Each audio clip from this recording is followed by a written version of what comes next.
Throughout Eastern Europe, millions vowed to build the communist paradise.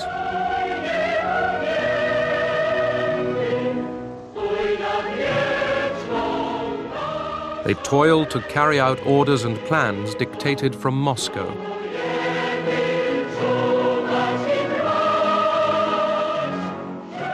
They marched behind the banners of Joseph Stalin.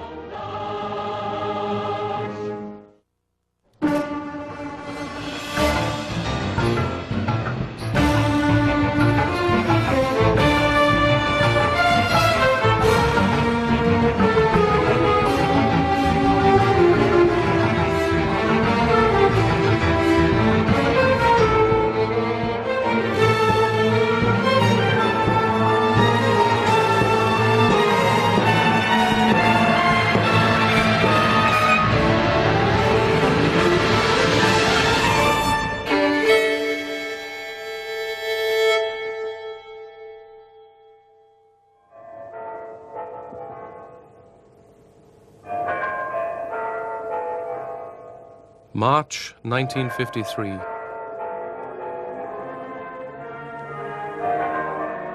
The Soviet Union mourns the death of Stalin.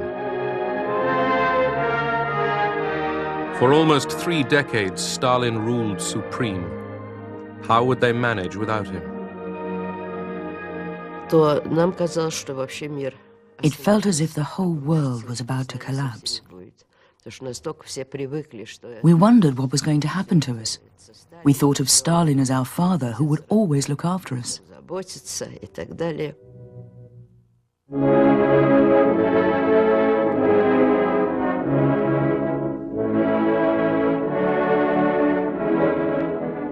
Stalin died without naming a successor. A collective leadership emerged, led by Georgy Malenkov, Lavrentiy Beria, Vyacheslav Molotov, and Nikita Khrushchev.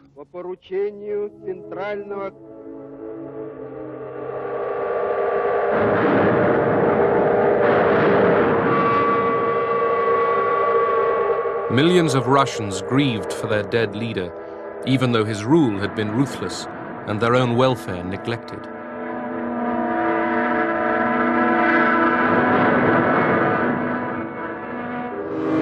Stalin had transformed the Soviet Union into a superpower, but at his death, relations with America and the West had seldom been worse.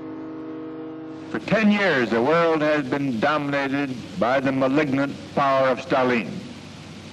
A new era begins, an era in which the guiding spirit is liberty, not enslavement, and when human relations will be those of fraternity, not one-man domination. America, too, had a new leadership. President Eisenhower, Secretary of State Dulles, and Vice President Nixon pledged that they would roll back the frontiers of Soviet power. Eisenhower and Dulles had accused the Truman administration of being soft on communism. Now they had the opportunity to challenge Soviet power. But could Eastern Europe be freed from Soviet domination without a nuclear war? Dulles had talked about liberation, but Eisenhower had insisted that he do so, that when he did so, he couple it with by peaceful means. And so it is not at all obvious how liberation in the sense of rollback could be achieved merely by peaceful means. The Soviet Empire extended across Europe into Hungary, Czechoslovakia, Poland, and into East Germany, which called itself the German Democratic Republic. Stalin had chosen Walter Ulbricht as the ruler of East Germany. He headed a regime servile to Moscow. After Stalin's death, Ulbricht pressed on, rebuilding his part of Germany along Stalinist lines. Und unsere Straße veränderte ihr Gesicht. Wo vor Monaten noch Ruinen standen, waren Konstrukteure, Maurer und Zimmerleute an der Arbeit. Heavy industry was built up to meet the demands of the Soviet economy. Workers were ordered to increase their output. Everyday needs were neglected. Die Normalbevölkerung lebte. The average person lived very badly. Die Versorgungslage war teilweise katastrophal. If you're talking about the things everybody needs, like heating, coal, electricity, these things were all rationed. Für Feuerung, Kohlen beispielsweise. Dann tägliche Electricity for domestic use was simply not available. War also nicht genügend Elektrizität The vorhanden. morale of the population dropped to zero. Die Moral der Bevölkerung war, ich würde sagen, unter Nullpunkt.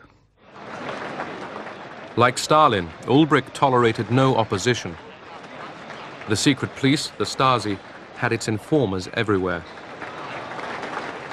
Many churches were closed. Censorship prevailed. But East Germany was unable to stop people deserting to the West. Travel to the British, American and French sectors of Berlin was open to East Germans. Thousands simply packed their bags and left. The flow of East German refugees to sanctuary in the western sector of Berlin reaches record proportions with news of the death of Stalin. Conditions are none too comfortable for these people, but they are happy to be beyond the reach of the Reds.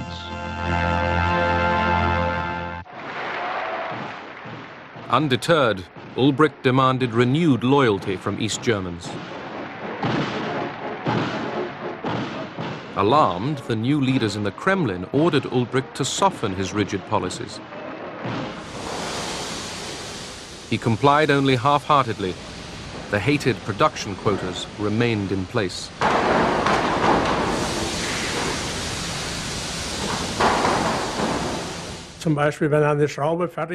If you were timed with a stopwatch to make a screw, and it took you 4 minutes, you were now expected to do it in 2.5. That was the shocking thing, this raise in work quotas and the pressure to produce.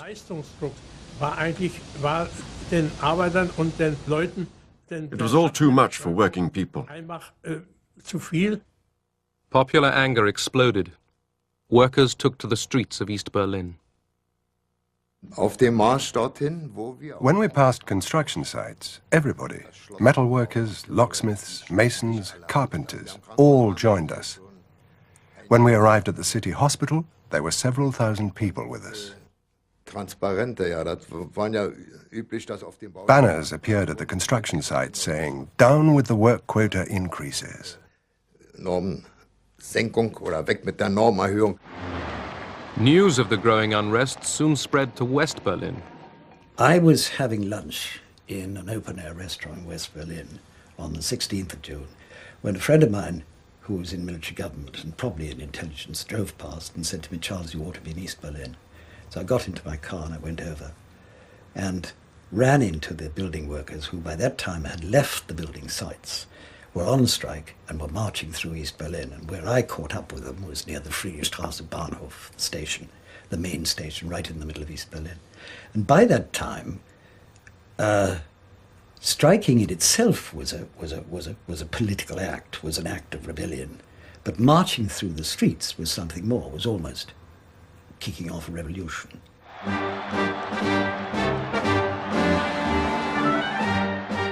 Strikes and mass demonstrations erupted in East Berlin and throughout East Germany. Demonstrators tore down the symbol of Soviet domination, the hammer and sickle.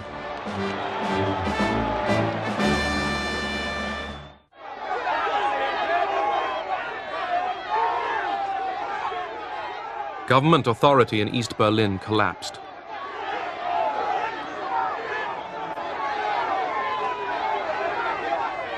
A senior East German communist, Karl Schördewan, was horrified.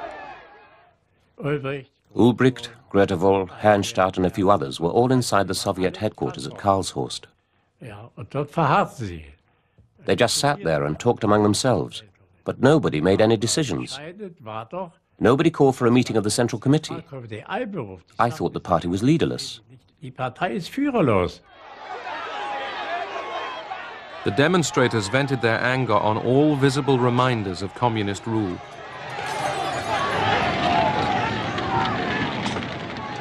The Soviet authorities were astonished that Ulbricht had allowed the crisis to get out of control. When Ulbricht arrived at the Soviet headquarters at Karlshorst, he telephoned Karl Scherdevan and asked him what was going on. Scherdevan reported that there were a lot of drunks in the crowd and they were smashing the windows and were about to break in. Ulbricht put the phone down and said in German, "It's all over." He said it in a way which, in Russian, roughly translates as, "It's the end." I wondered, what did it all mean? Even if they smash the windows, they have no weapons. It will take us no more than 5 minutes to sort them out.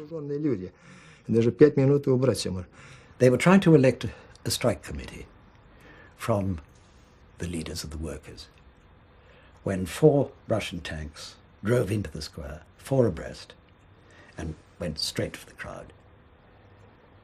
And I remember one man got caught and was run over by a tank. Russische Panzer stoßen vor. Werkzeuge der Gewalt gegen die Freiheit. Mit dem Mut Verzweifelter gehen die Arbeiter mit Eisenstangen und Steinen auf die Panzer los. Der Ruf nach Einheit und Freiheit erschallt noch lauter. Da peitschen die ersten Schüsse durch die Straßen.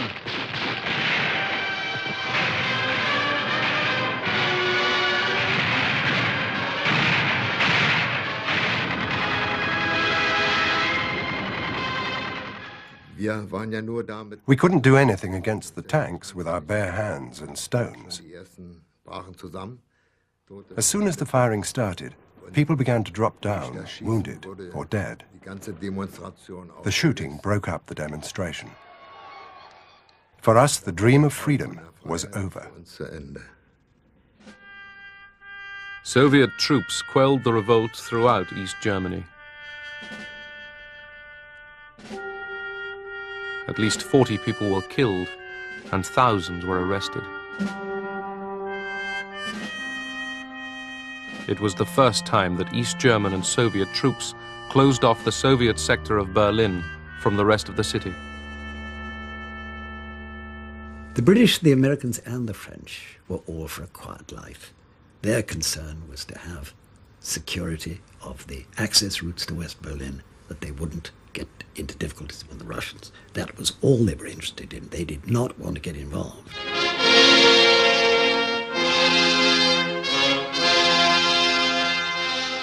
With the situation stabilized, East Germany's rulers set off for Moscow.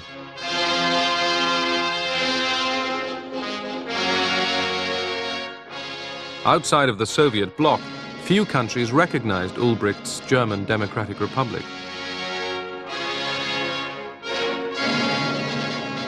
In the Kremlin, the ubiquitous Molotov signed another agreement with the Germans. Stalin's old cronies, Malenkov, Voroshilov, Khrushchev, Bulganin, Mikoyan, and Kaganovich decided to stick with Ulbricht.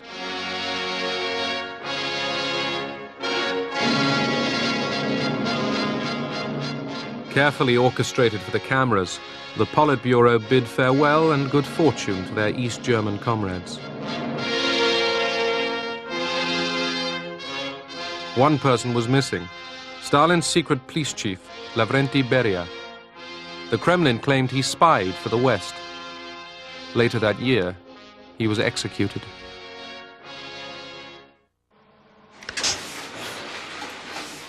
In September 1953, Konrad Adenauer was re-elected as West Germany's Chancellor.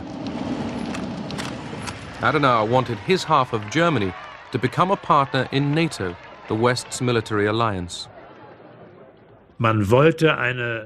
We wanted a strong NATO as a defensive barrier against the Soviet Union.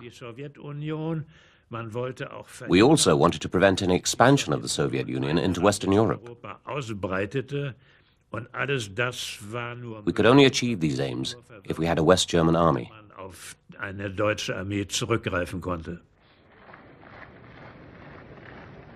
With American backing, Adenauer persuaded Britain and France to let their former wartime enemy into NATO.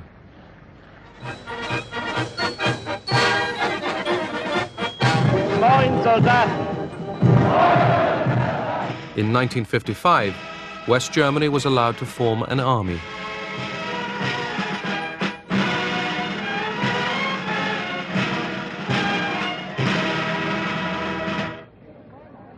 The Soviets quickly countered West Germany's admission into NATO by forming their own military alliance, the Warsaw Pact.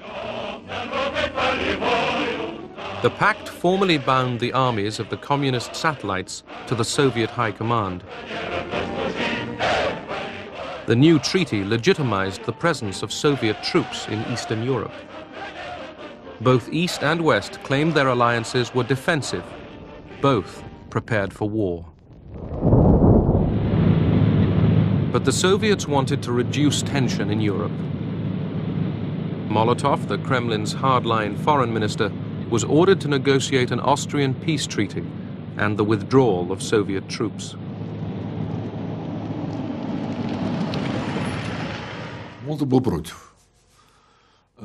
Only Molotov spoke against it. The others were more restrained. He said, why should we withdraw? We're very comfortable there. That was his position. But most of the Soviet leaders disagreed with him and thought we had to make a goodwill gesture and start talks in Europe. In Vienna, Molotov joined John Foster Dulles and the British and French foreign ministers in signing a peace treaty. Österreich ist frei.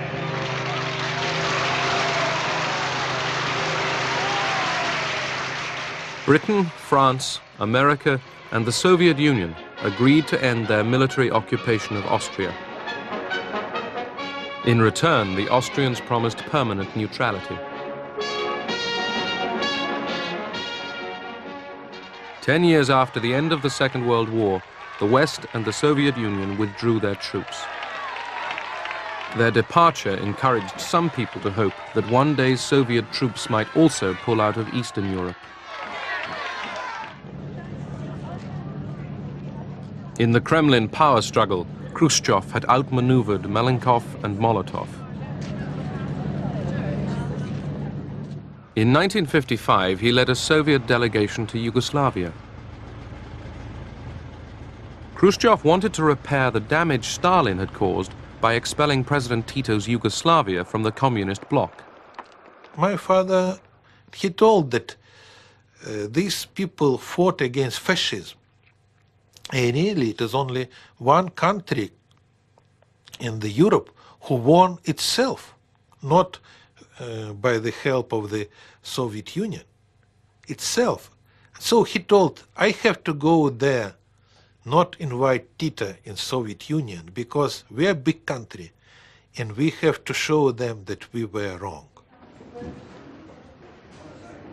Tito's Yugoslavia remained the only communist country in Europe independent of the Kremlin.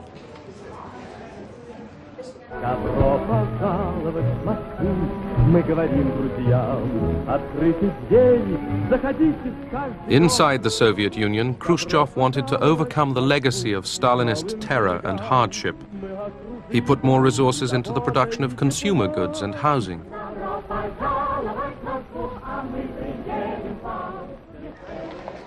Thousands of political prisoners had been freed from the Gulag. My father was a strong believer in the communism. For him it was the best life to the people. It is like the heaven of the earth. And he many times repeat that it is impossible to live in the heaven surrounded by the barbed wires. Khrushchev used the 20th Soviet Party Congress to end the hero worship of Stalin and expose the cruelties of his dictatorship.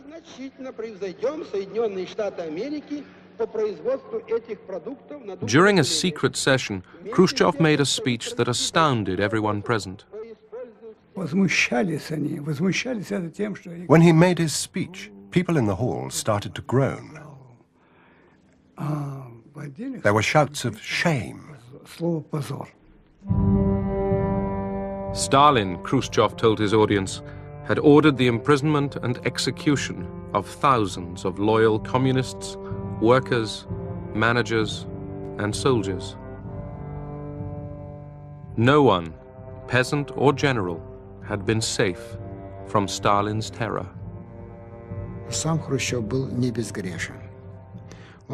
Khrushchev himself wasn't without guilt. He had played an active part in Stalin's repressions in Ukraine and in other parts of the country. He had no moral right to speak about Stalin as if he himself was pure.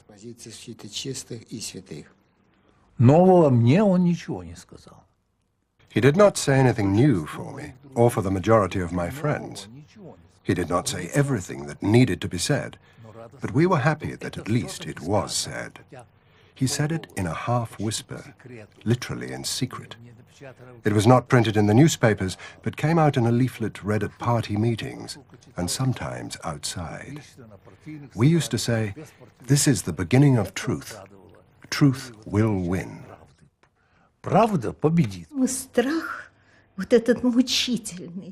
This fear, this tormenting fear after Stalin's death began to fade away.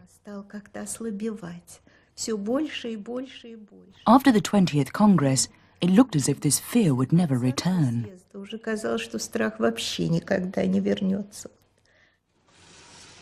Khrushchev's secret speech was perfect propaganda for the American-financed Radio Free Europe.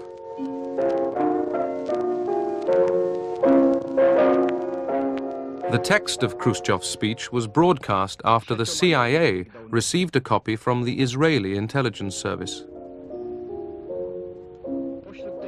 They were just repeating for 24 hours, 1 hour speech, over and over and over again. And this was to the party people who were brainwashed, were led to believe, and they did believe, that Stalin is God, that he couldn't make any mistake. Everything he did was infallible. Suddenly, their faith, their religion collapsed.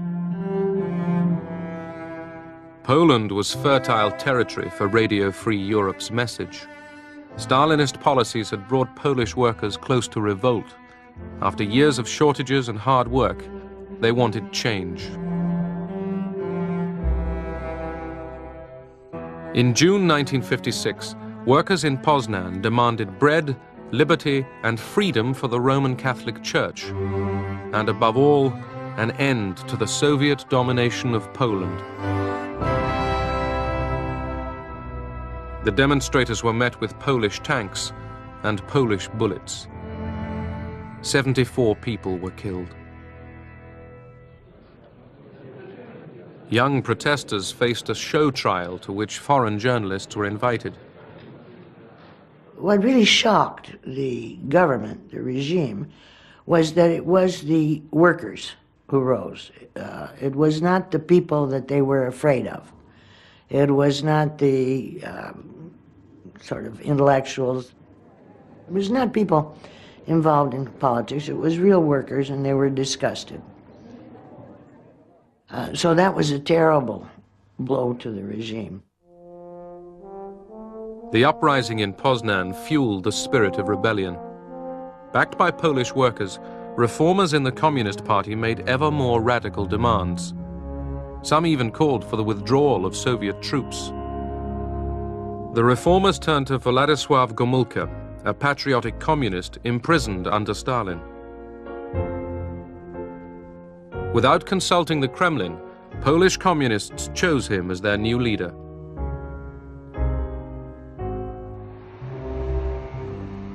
Fearful of an anti-Russian revolt, Moscow ordered Soviet troops to advance on Warsaw. and Khrushchev flew to Poland to teach Gomulka who was boss. We were both horrified and amused because he behaved in a very strange way. He was running around and shaking his fist. He accused us of wanting to break away and said they wouldn't allow it. He was behaving very badly. While Gomulka and Khrushchev argued, Soviet troops positioned themselves, ready to strike. America looked on. You're about to see the Secretary of State, John Foster Dulles, face the nation with questions from veteran correspondents representing the nation's press. On the 17th of June, 1953, Mr. Secretary, the people of East Germany rose against the communist regime, and the Russians were able to come in and suppress the uprising by means of armed force. We, at that time, sat back and allowed this to happen. Would we sit back again in a similar fashion if this kind of uprising were to take place in Poland? Well, I do not think that we would send our own armed forces into Poland or into East Germany under those circumstances. I doubt if that would be a profitable or desirable thing to do. It would be the last thing in the world that these people who are trying to win their independence would want. That would precipitate a full-scale world war, and probably the result of that would be all these people would be wiped out. Because he had the backing of the Polish army and the Polish people, Gomulka won his argument with Khrushchev. Gomulka promised that Poland would remain a loyal member of the Warsaw Pact. In return, he secured greater freedom of action in Polish domestic affairs. As Soviet troops were ordered back to barracks, Gomulka addressed the people.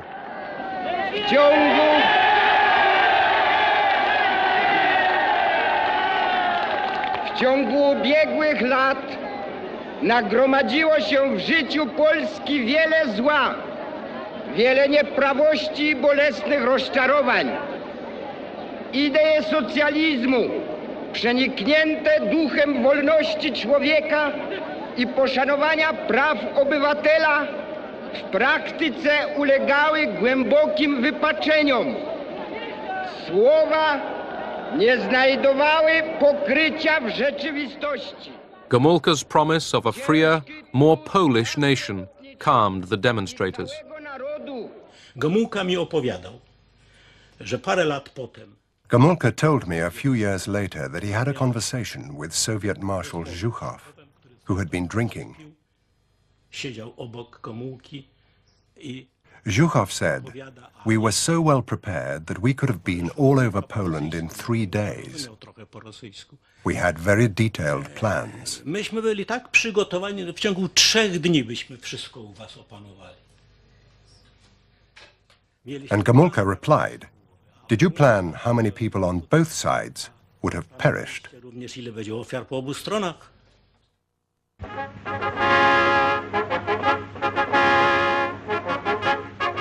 Marx, Engels, Lenin, Stalin zászlaja alatt előre a béke a népek szabadságának szent ügyéért. After Stalin's death, Hungary had remained under the ruthless dictatorship of Matyas Rákosi. It was a saying at that time, it was like a joke. There's only 3 kinds of people in Hungary: who was in jail, who is in jail, and who will be in jail for political reasons. Like Stalin, Rákosi killed and imprisoned his rivals, but people were expected to cheer and conform.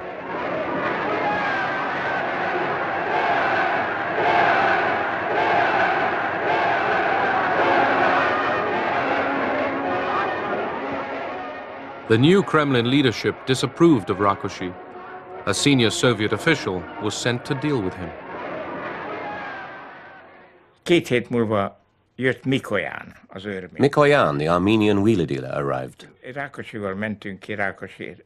Rákosi and I went to meet him at the airport and took him back by car. És hoztuk be Mikoyan. Már majdnem beértünk. We were almost at the guest house when Mikoyan turned to Rákosi and said, "The Soviet leadership has decided you are ill." Úgy döntött, hogy maga Well, Rakshi didn't think he was ill. But of course, in those days, illness was a political decision. Mikoyan continued, "You will need treatment in Moscow, so you will have to resign." The Soviets allowed Andras Hegedus to remain prime minister. But reformers in the Hungarian Communist Party sought a leader more independent from Moscow. They wanted Imre Nagy to take over. Like Gomulka in Poland, Nagy was seen as a leader who would reform the party. The Soviet embassy in Budapest was uneasy. Ambassador Andropov sensed the possible danger and warned Moscow. He sent a lot of telegrams, he made phone calls, and even went to Moscow himself. He tried to warn everybody, but it was all in vain. Khrushchev thought he could cope with the situation.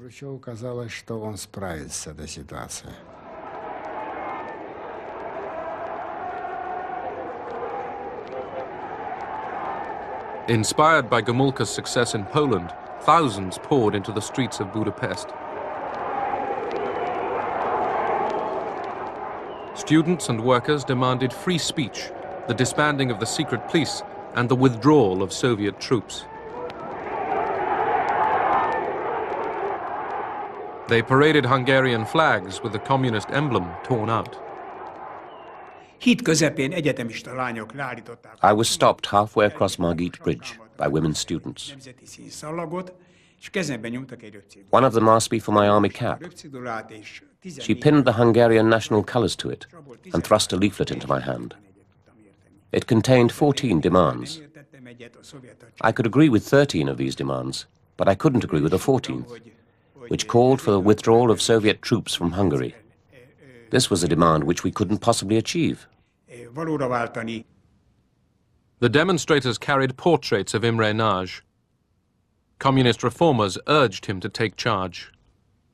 Imre Nagy was suddenly taken from his home to the parliament, and he had spoke of some minutes. He began saying, "Comrades," and then the crowd roared and said, "We are not comrades." Nagy had misjudged the popular mood. Hungarians wanted immediate and radical change. In the center of Budapest, an excited crowd toppled the monument to Stalin. Nagy stayed silent when Hungary's tottering communist leadership called on the Kremlin to crush the growing unrest. I got a telephone call from my divisional commander in Segled. He told me, "You've got to go to Budapest. It's urgent." I asked, "What are my orders?" I was told that orders would be given when I arrived in the city.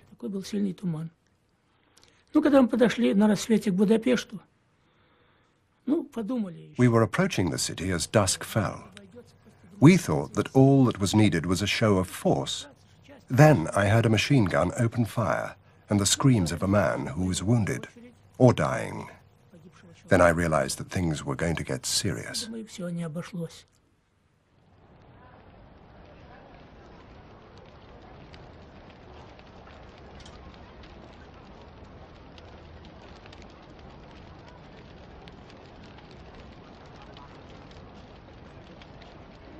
Armed civilians had prevented Soviet tank reinforcements from entering Budapest. The Hungarians had equipped themselves with Molotov cocktails, rifles, machine guns, and enthusiasm. I don't know how the guns work, but one older man, his name was Pistobachi, he says, "Don't worry about it, I'm gonna teach you." And then I looked at the gun was bigger than me. They explained to me and showed me a couple of times. And the very first time I had to use it, I closed my eyes because, I was scared. I never used gun before. So then I looked around and there was a couple soldiers there. And they teared up from the uniform, they had stars for the Russian stars, so they teared it off. And they said, "Don't worry about little girl, we take care of you." quite a few times I wanted to go home. Maybe the next bullet is going to be mine. And I started to go, and when I saw the 14, 15-year-old kids dead, I said, I was in the service for 2.25 years. I know how to handle a gun. And I'm going home, and I'm going to leave these kids to die for our country. The shame kept me there.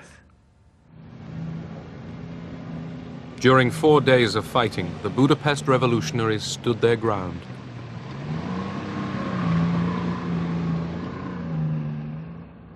There were heavy losses on both sides. Imre Nagy arranged a ceasefire. The Soviets agreed to withdraw their troops from Budapest. The Kremlin hoped Nagy, now Prime Minister, could restore communist authority. But the patriot in Nagy was taking over. Cautiously, he decided to back the Hungarian revolutionaries.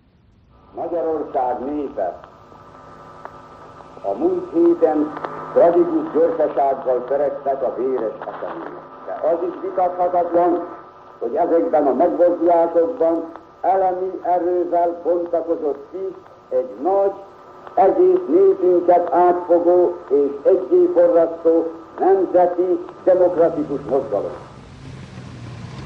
A Nagy Imrét, én megmondom önnek őszintén. I'll tell you quite honestly, and this is not only my opinion, this is what every revolutionary thinks, at least the ones who dare express their opinions.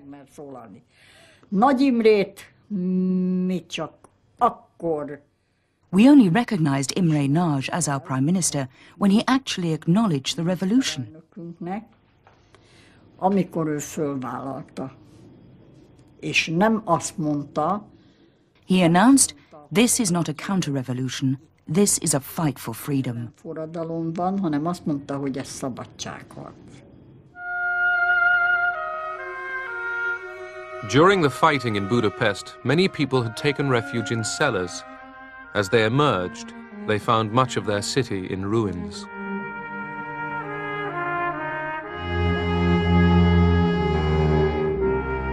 The Hungarians thought they had won their revolution. They came out to mourn their dead heroes.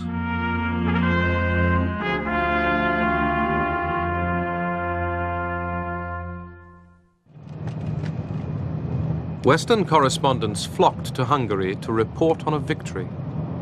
What do you hope will happen now? We hope that our country will be entirely free and we can work and we can have free connections with West, newspapers. People were enormously optimistic that life had changed. Everywhere in the country, the Hungarian tricolour was flying with the middle torn out, the communist emblem torn out. It seemed to be, a completely liberated country.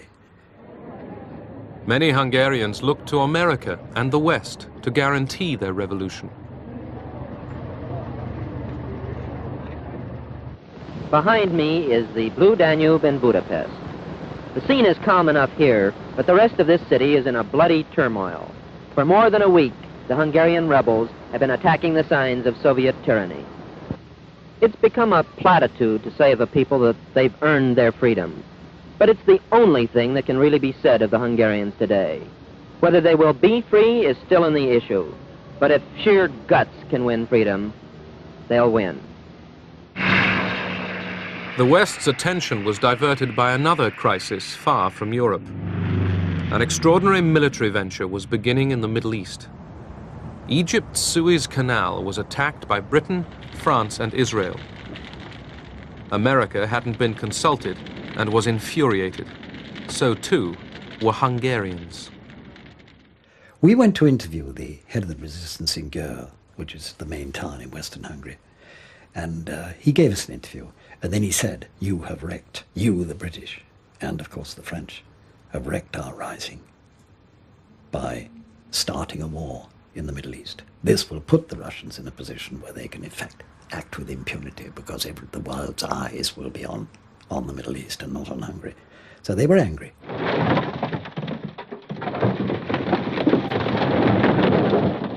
With the Soviet army no longer in the city, the revolutionaries in Budapest took revenge.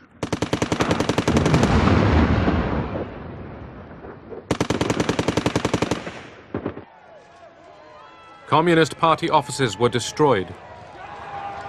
The red flag burned. Secret policemen were strung up. With Imre Nagy in power, there was an orgy of bloodletting in the streets of Budapest and other cities. I saw people being strung up by their feet, people being publicly humiliated and trampled on.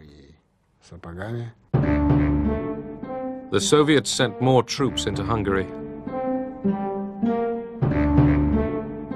Prime Minister Nagy tried one last gamble.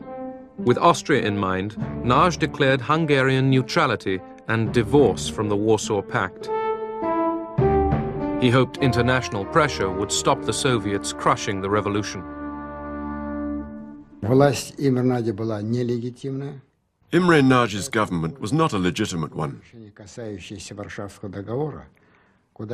Therefore, any decision it took concerning the Warsaw Pact, which Hungary had joined according to its own laws, was, to put it mildly, invalid.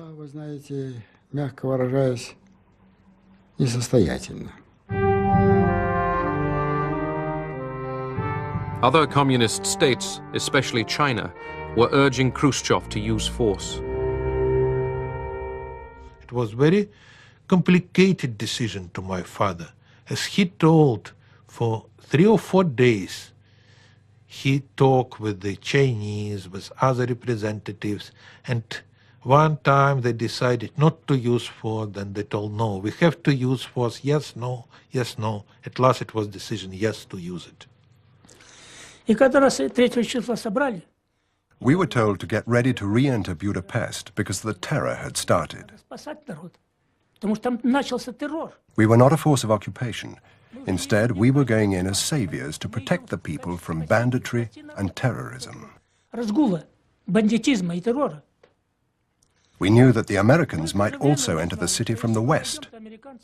We asked our divisional commander, could this mean war? He said, yes. This could be the beginning of World War III.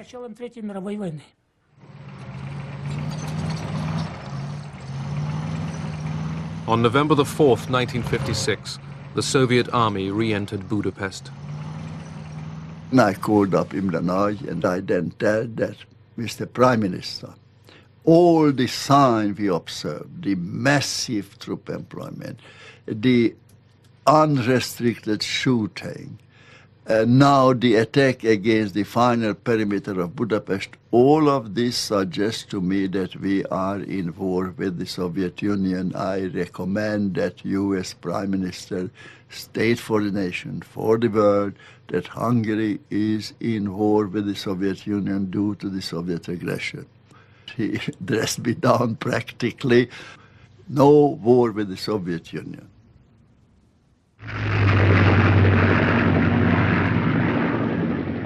Khrushchev had ordered the attack after the Americans had let him understand that as far as Eisenhower was concerned, Hungary belonged in the Soviet sphere of influence. Too late, Imre Nagy appealed to the world. Nagy Imre beszél, a Magyar Népköztársaság minisztertanácsának elnöke. Ma hajnalban a szovjet csapatok támadást indítottak fővárosunk ellen, azzal a nyilvánvaló szándékkal, hogy megdöntsék a törvényes magyar demokratikus kormányt. The Hungarian fighters waited in vain for Western help. And the fact that if the West intervened, it ran the high risk of it generating a world war, really meant that we didn't want to see physical uprisings. And the policy, at least, was don't create any hopes on the part of the satellite countries that we will intervene.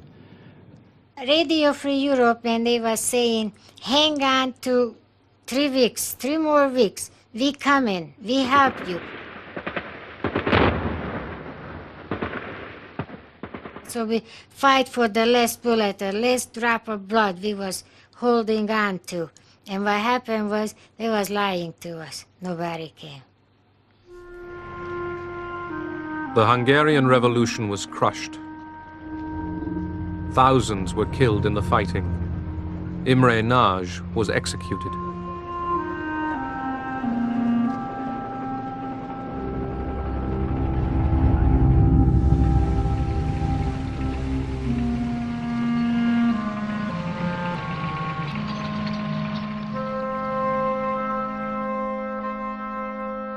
"200,000 Hungarians fled into Austria before the frontier was sealed by Soviet troops. The millions who stayed behind in Hungary were prisoners.